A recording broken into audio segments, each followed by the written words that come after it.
Hello, good afternoon student. आज अपन आपका जो तीसरा पेपर है डेवलपमेंट बायोलॉजी, जिसके सेकेंड यूनिट के अंदर फर्टिलाइजेशन और ईरर इन फर्टिलाइजेशन, निषेचन और निषेचन में होने वाले ईरर्स, उसके मैंने पीडीएफ आपको सेंड किए थे। उसके पश्चात दो टॉपिक बचते हैं, एक तो है टेस्ट ट्यूब बेबी और एक है इन विट्रो फर्टिलाइजेशन। तो आज अपन इस वीडियो लेक्चर के through in vitro fertilization, IVF जिसको कहते हैं शॉर्ट फॉर्म में, और टेस्ट ट्यूब बेबी, ठीक है ना, इन दो टॉपिकों के बारे में अपन डिस्कस करते हैं। और उसके अंदर फिर ये एम्ब्रियो ट्रांसप्लांट इसी के अंदर आता है, मतलब ये कुल मिलाकर एक टॉपिक की है। उसके अंदर सारी इन विट्रो फर्टिलाइजेशन है, उसी के अंदर टेस्ट ट्यूब बेबी और ये एम्ब्रियो ट्रांसप्लांट टॉपिक आ जाते हैं। उसको इंक्लूड करते हुए ये एक टॉपिक ही बनता है। इन विट्रो फर्टिलाइजेशन, जिसको एसिस्टेड रिप्रोडक्टिव टेक्नोलॉजी ART भी कहा जाता है, जिसको सामान्यतः अपन IVF इन विट्रो फर्टिलाइजेशन भी कहते हैं। In vitro is the process of fertilization. ये एक ऐसी प्रक्रिया है जिसके तहत जो एग है उसको बाहर निकाल के निषेचित किया जाता है स्पर्म के द्वारा, ठीक है ना। अंडे को एक्सट्रैक्ट करना और स्पर्म को रिट्राइव करना है सैंपल के रूप में, फिर दोनों को मैनुअली कंबाइन किया जाता है। मतलब ये नेचुरली नहीं, प्राकृतिक रूप से एक शुक्राणु किसी अंडाशय को निषेचित कर रहा है, उस प्रकार की प्रक्रिया नहीं है। ये स्त्री से उसके अंडाणु को इंड्यूस्ड करके अंडाणु प्रोड्यूस किए जाते हैं। उन अंडाणुओं को बाहर निकालना और जो मेल है उसके शुक्राणुओं को लेकर एक जो साइंटिफिक टेक्नोलॉजी के तहत, वैज्ञानिक तकनीकी के तहत अंडर कंडीशन एनवायरमेंट, जो कंडीशन है, जो ऑप्टिमम कंडीशन चाहिए, उस वातावरण में उन दोनों को निषेचित कराया जाता है। तो उस तकनीकी के तहत जो एम्ब्रियो डेवलप्ड होता है, या उस तकनीकी के तहत जो निषेचन होता है ओवम का और इसका स्पर्म के द्वारा ओवम का, तो वो क्या कहलाता है, IVF इन विट्रो फर्टिलाइजेशन कहते हैं। और ये तकनीकी है जो इसको असिस्टेंट रिप्रोडक्टिव टेक्नोलॉजी कहा जाता है, ART। तो इस तकनीकी को, जिस तकनीकी के तहत इन विट्रो फर्टिलाइजेशन कराया जाता है, वो तकनीकी कहलाती है assistant reproductive technology, in short form ART। और ये प्रक्रिया क्या कहलाती है, इन विट्रो फर्टिलाइजेशन कहलाती है। The combining an egg and sperm in a laboratory dish, the embryo then transferred to the uterus. जो एम्ब्रियो को ट्रांसफर किया जाता है वो एम्ब्रियो ट्रांसप्लांट कहलाता है। और इससे जो एम्ब्रियो डेवलप्ड होता है बाहर की तरफ, तो उसको टेस्ट ट्यूब बेबी कहा जाता है। तो तीनों टॉपिक एक ही प्रोसेस के अंदर आते हैं, वो है in vitro fertilization. How does in vitro fertilization work, मतलब ये किस तरह कार्य करता है या किस तरह का काम होता है इसके अंदर। In vitro fertilization works by using a combination of medicine. बहुत सारी दवाइयों का उपयोग लेते हैं। सर्जिकल प्रोसीजर चलता है इसमें। हेल्प सहायता से स्पर्म को फर्टिलाइज कराया जाता है, स्पर्म से एग को फर्टिलाइज कराया जाता है। Help the fertilize egg implant in the uterus. तो बहुत सारी दवाइयों का इसमें उपयोग होता है। ये एक सर्जिकल प्रोसेस है जिसके तहत अंडाणु को शुक्राणु से निषेचित कराया जाता है, और फिर जो निषेचित अंडा है उसको उसका गर्भाशय के अंदर रोपण कर दिया जाता है। तो इस प्रकार की तकनीकी जो होती है, उस तकनीकी को ART कहा जाता है। और इस प्रकार का जो प्रोसेस है वो इन विट्रो फर्टिलाइजेशन कहलाता है। First you take the medication. तो पहले जो ये तकनीकी उन लोगों या वो लोग अपनाते हैं जिनका अंडा या तो निषेचित नहीं हो रहा है, या जो मदर है वो गर्भाधान नहीं कर रही है, या जो मेल है या उस लेडी का या उस स्त्री का जो हस्बैंड है, पति है, उसके स्पर्म कम मात्रा में विकसित हो रहे हैं, या वो स्पर्म मोटाइल नहीं है, मूवमेंट नहीं करते हैं। तो इस स्थिति में ये प्रकार की तकनीकी अपनाई जाती है जिससे वो माता बन सके। First you take the medication that make several of your eggs mature and ready for fertilization. पहले उसको दवाई या मेडिकेशन किया जाता है, ठीक है ना, उसको बाहर से इंड्यूस किया जाता है कि एक ही समय में बहुत सारे दानों का डेवलप हो। आपको ये पता होना चाहिए कि जो प्राइमरी स्पर्मेटोसाइट्स है वो सेकेंडरी स्पर्मेटोसाइट्स आके जो फैलोपियन ट्यूब में डेवलप्ड होता है तो वो एक ही मंथ में एक ही होता है। तो इस तकनीकी के लिए बहुत सारे उनको जो अंडाणु चाहिए होते हैं फैलोपियन ट्यूब से, वहाँ से उसको सक करके निकाला जाता है।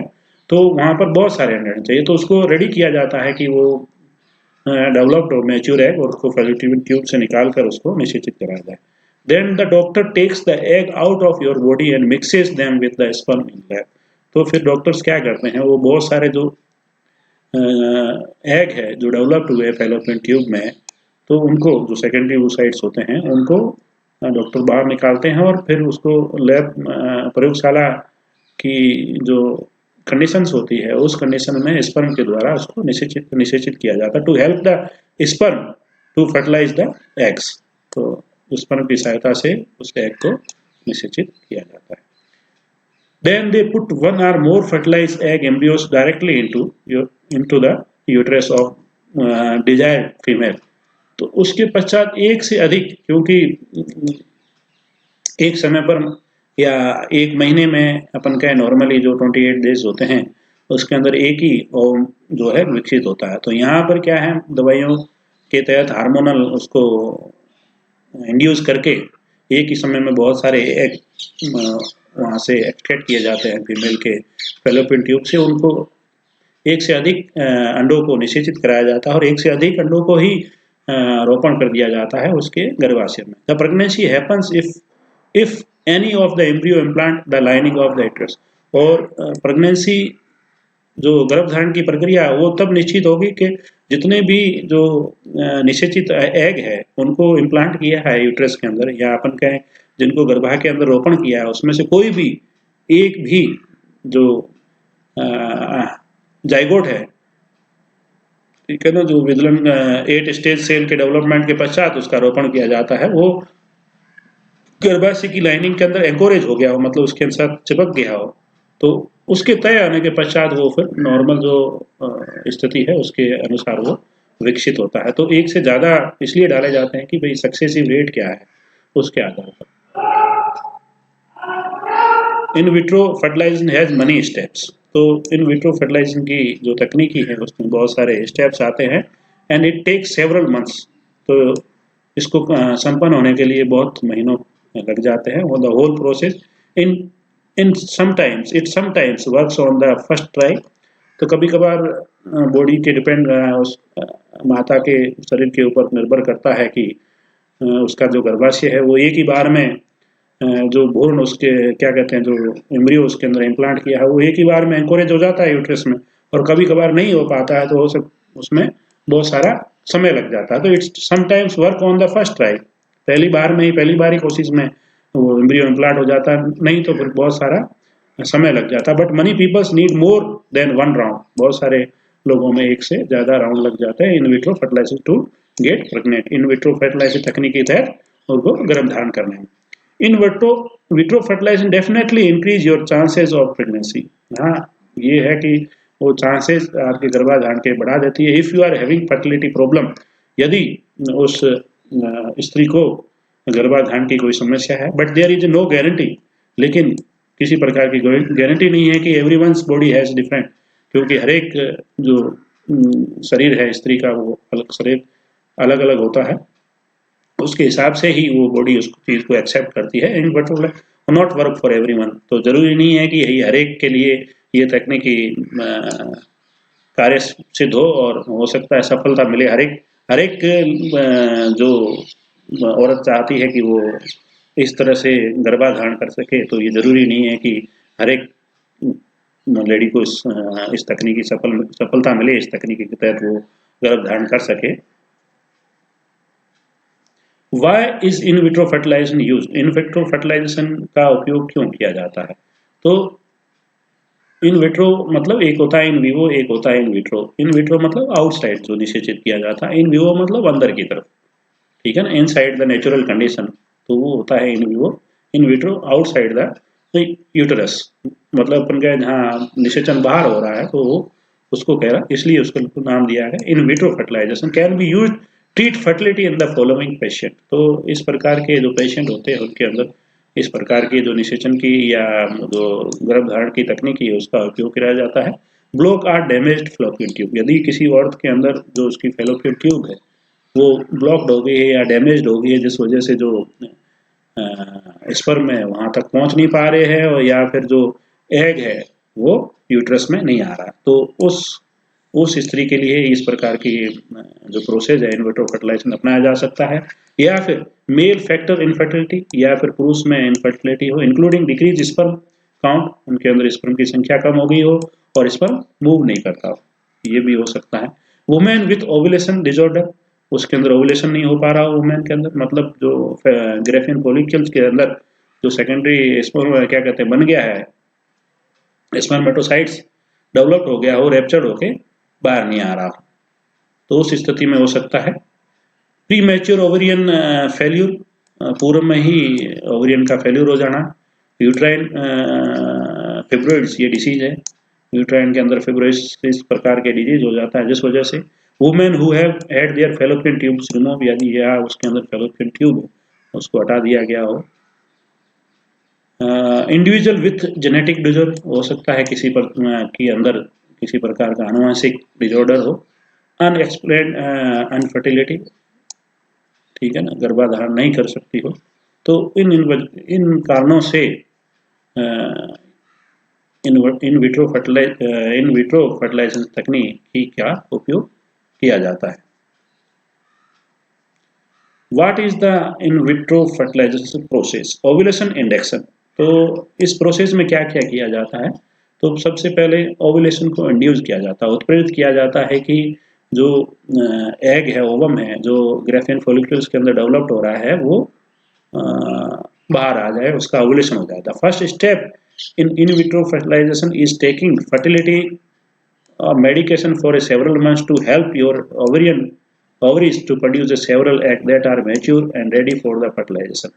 तो बहुत दवाइयों का उपयोग किया जाता है कि जिससे कि बहुत सारे महीनों तक, ठीक है ना, जिससे कि ओवरी बहुत सारे सेवरल अंडे दे और जो कि मैच्योर हो और जो कि निषेचन के लिए तैयार हो, यानी कि सेकेंडरी oocytes के रूप में।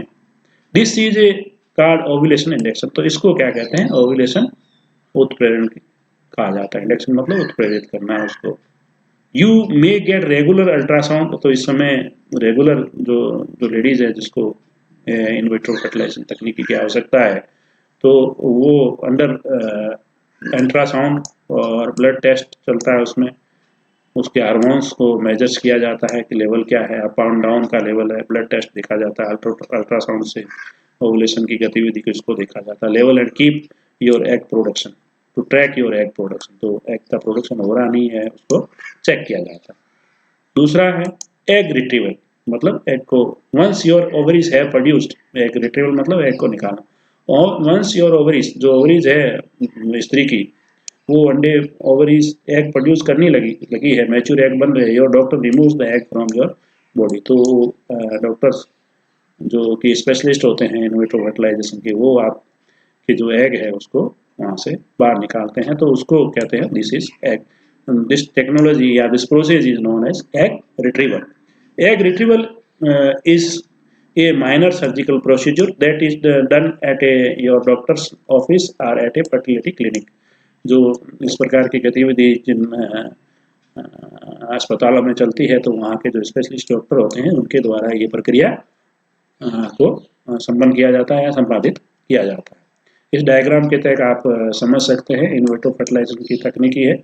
ये ओवेरियन स्टिमुलेशन के लिए हार्मोन थेरेपी, जिसका अपन मेडिकेशन बात कर रहे हैं, तो ये दवाई दी जाती है जिससे कि बहुत महीनों तक ये दिया जाता है, जिससे कि मैच्योर ओवरीज के द्वारा मैच्योर अंडे एक साथ बहुत सारे प्रोड्यूस किए जा सके।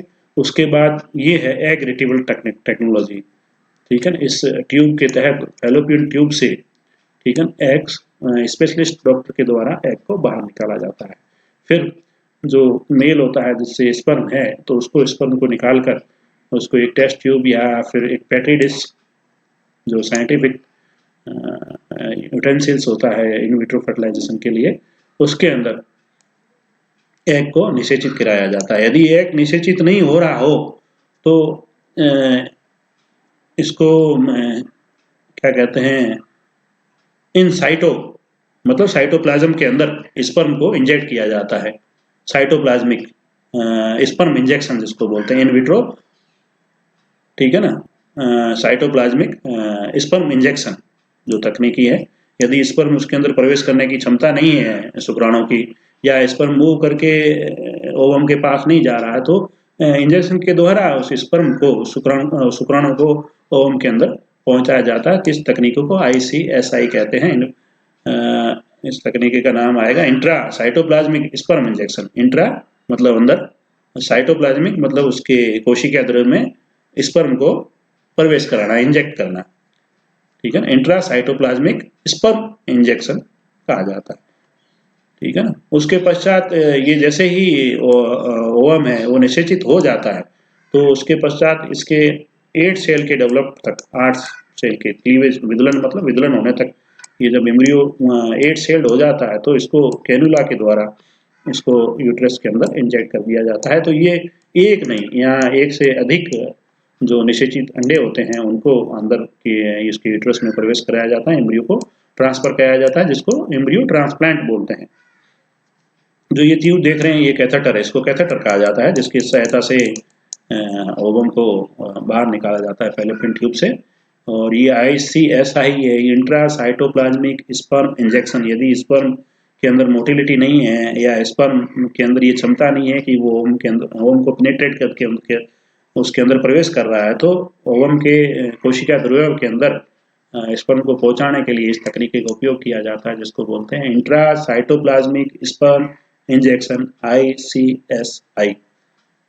ये कैनुला के तहत एक से अधिक जो निषेचित अंडे होते हैं उसको एम्ब्रियो इसके यूट्रस गर्भाशय के अंदर प्रवेशित किया जाता है, तो इसको बोलते हैं इम्प्लांटेशन, एम्ब्रियो इम्प्लांटेशन, भ्रूण रोपण। तो ये डायग्राम के तहत इन विट्रो फर्टिलाइजेशन